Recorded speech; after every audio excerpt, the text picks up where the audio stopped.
TransCanada didn't put $1 billion into trying to get the project done just to throw up their hands and walk away. Welcome to Moose on Loose Extra, my second channel. Today we've got Pierre Poilievre going on an interview on CTV. The reporter tries to turn around the question on Pierre. It's not happening. There's no gotcha moments around here. Pierre's just delivering the straight goods, the straight truth. Let's jump into this. We are a week away now from American tariffs with almost all certainty. There's a real concern, I'm sure you've heard it in this region, about the potential impacts. Wondering if you can tell our viewers one specific thing, if you were in power, that you would do to respond to those. Well, I don't want to, if you don't mind, I'd like to list a few things. One would obviously... The more you want to list, the better. I think you. People would like to get some specifics about how we're going to Look, President Trump is a deal maker. He wants to win, but we're both going to lose as Americans and Canadians if we get into a trade war. So what I would say is, how do we position the decision for him so that he understands that America can only win if it allows open, unbridled free trade with Canada? So I would retaliate, and I would target products and services that A, we don't need, B, we can make ourselves, and C, that we can buy elsewhere so that we maximize impact on the Americans while minimizing impact on Canadians.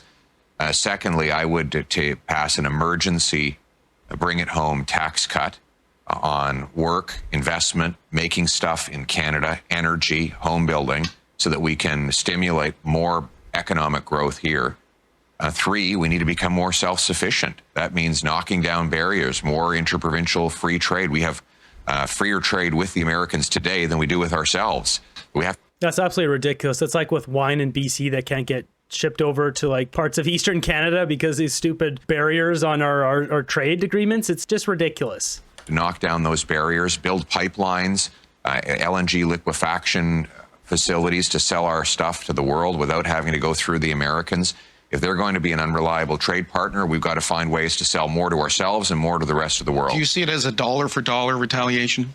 I would say so, yeah. It has to hit hard.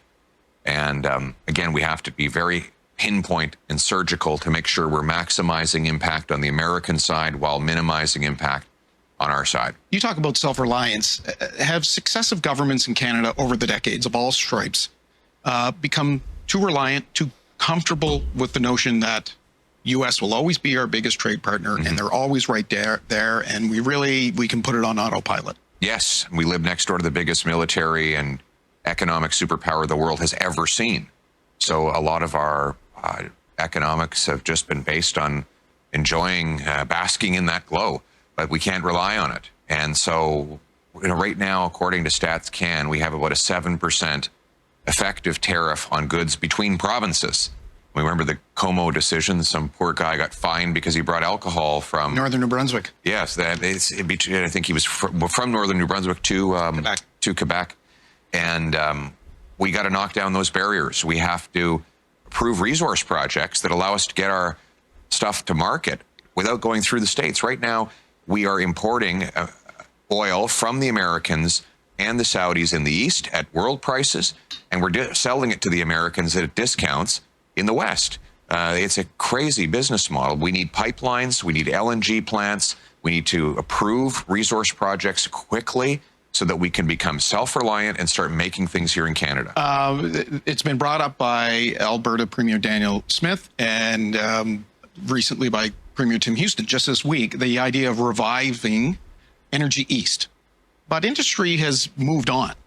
You know, TransCanada Pipeline, who was the big proponent behind it, it's basically gone. They're TC. They took Canada out of their name. Well, right. They don't. They're in Texas now. Yeah, and no one seems to be willing to take the risk. Is that project dead? And Quebec has said it would never go through Quebec, by the way. Well, it's a shame that the Liberals killed that project. Did the Liberals kill it, or did TransCanada kill it? The Liberals killed it. TransCanada didn't put $1 billion into trying to get the project done just to throw up their hands and walk away.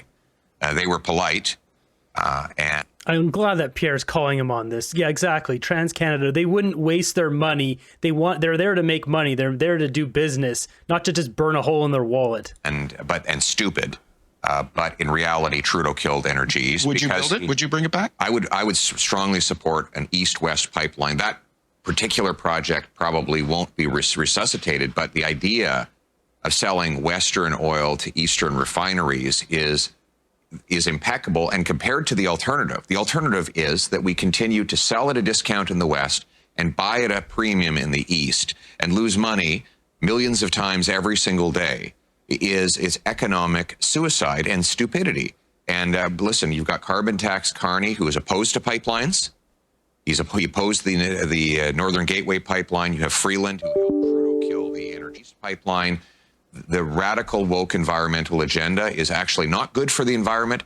It's only good to enrich the United States at Canada's expense. And by the way, it does a lot of good for Vladimir Putin as well. Premier Tim Houston said this week, he issued something of a vision for the province, and he said that it needs to be more self-reliant. And he would like to see mining, extraction of natural resources move quickly. Yes.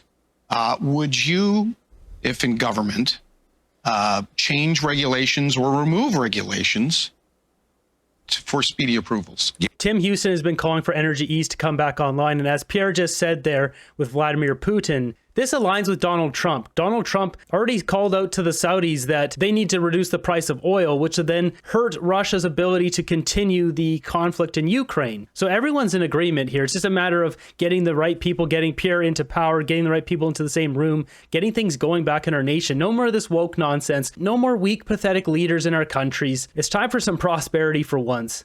Yes, I will repeal the anti-development liberal law C-69, under which it now takes an estimated 19 years to get a mine approved. So here we are with the 5th biggest supply of lithium in the world. We don't mine lithium. We have the 6th biggest supply of natural gas on planet Earth. We don't export a single cubic foot of it overseas. We have the most uranium, the most potash. The list goes on, but because our laws are designed to block projects from proceeding, businesses don't put their money here. We've lost $500 billion in net investment from Canada to the U.S. This is Canadian money building mines, pipelines, business centers, factories, with paying American workers with our money. I will bring it home. We will repeal C-69. My goal is to have the fastest permits for mines anywhere in the developed world. Let me ask you about transfer payments, because that's obviously another concern here. And again, Premier Houston of Nova Scotia brought this up early in the week, and he basically telegraphed to Nova Scotians that, look, regardless of who forms the next government, we should be ready for fewer transfer payments to the province. If you were to be prime minister, will you cut transfer payments to maritime provinces?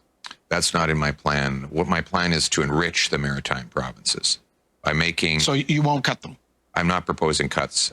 What I'm proposing is to grow the economy so that provinces, so we have provinces that are have-not can become have provinces.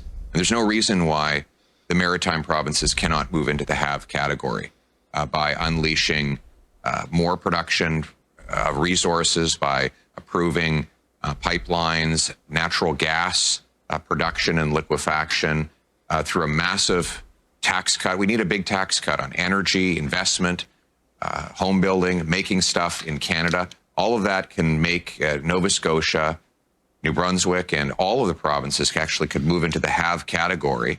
And under the formula, that would make it all more affordable for the Canadian taxpayer. You've been calling, of course, for an axe the tax election. Yes. Has some of the steam been taken out of that message? Because your likely competition, the two leading candidates in the Liberal leadership race, have both suggested that they'll take the consumer carbon piece out. You believe them? Tax out. Well, it doesn't matter what I think. You're the one who wants to be prime minister. So let's look at what we're talking about. You've got carbon tax Christia. I call her that because she was the finance minister who not only kept the carbon tax, but raised it by 160%. But now she's saying she'd take it off. Oh, yes, we should believe her now. Right before a leadership vote and an election, she claims that she's been wrong for the last 9 years. I mean, exactly. She's been lying to us this whole time. Why would we believe her? The CTV hosts are like, oh, but she said this. It's like, yeah, they're liars, obviously. She even bragged that she raised the carbon tax during an inflation crisis. Then you have carbon tax Carney, who's been Trudeau's economic advisor for the last 4 years. He complained the carbon tax wasn't high enough. And now, right before the election, they'll tell you they've changed their mind. Well, here's what they're going to do. They're going to pause the they'll pause the carbon tax right before the election. And they'll say, forget all about the last 9 years. And then if they're reelected, they'll hike it higher than ever before. If you want to axe the carbon tax, if you want to take the GST off new homes so you can afford a place to live, you have to vote for the common sense conservatives. I mean, just look at carbon tax Carney. He's stacking the deck with all the carbon lunatics. He's got Adam Van Couverden now supporting him. He's got Stephen Guilbeault. He even said the other day that he'll be working with Stephen Guilbeault to come up with another climate solution. He's not running away from the carbon tax. They might scrap the Canada carbon rebate and then just bring in something else with a different name that's the same thing or worse. This is a great interview, though, with Pierre. He really just puts it out there straight. We need a good prime minister for once. This is the man for the job. As this guy says, we need Pierre in ASAP. The most likely outcome is going to be that Pierre will sit down with Trump and agree on a deal that benefits both Canada and the US. Trump has a lot of respect for Pierre and will work together. The media like to hype up the trade war narrative. Yeah, they like to do that because they want to make Trump this big, bad, evil guy because it's easier to have that contradict with the liberals in the liberal leadership race and try to hype people up like, whoa, you got to vote for the liberals if you want to fight Donald Trump. That's what they're trying to do right now. They're probably getting Trudeau to intentionally piss off Trump and really stir this up. They think it'll help the liberals moving forward here. As it says here, because it gets people riled up and then they can target the patriotic vein to egg on it. Pierre is a true leader. Justin Trudeau is a puppet. He always puts himself ahead of the country. I suspect Trump will respect Pierre more. Impressive and a good head on his shoulders. There's no way Carney can match this. I used to sit like that when I was nervous. So funny. Look at this guy. His body language. He is quite nervous to be sitting here with Pierre. He's all kind of scrunched over. Pierre's sitting here like a boss, though. Canada needs a blanket repeal of every bill passed by the Liberals dating back to at least 2015. Yeah, just get rid of all their crap. It's funny some of the Trudeau supporter comments in here saying Pierre's a lame duck. It's like, no, Justin Trudeau is quite literally the lame duck prime minister. He should have pointed out that Carney is currently at WEF. There's no way Carney is getting out of carbon tax when the WEF supports it. He's an integral part of the WEF, and he's the carbon king. He is the backbone of the carbon tax. He's not getting rid of that. There's a whole bunch of comments in here of people saying he should have commented about the border, he should have done this, he should have done that. It's a short interview. He's done plenty of interviews. He's talked about basically everything going on in Canada in one interview or another. If this was a CBC interview, he would have been asked about gender views for 9 minutes instead. Well, there we have it. There's a glimpse of the next Prime Minister of Canada. When is the election coming?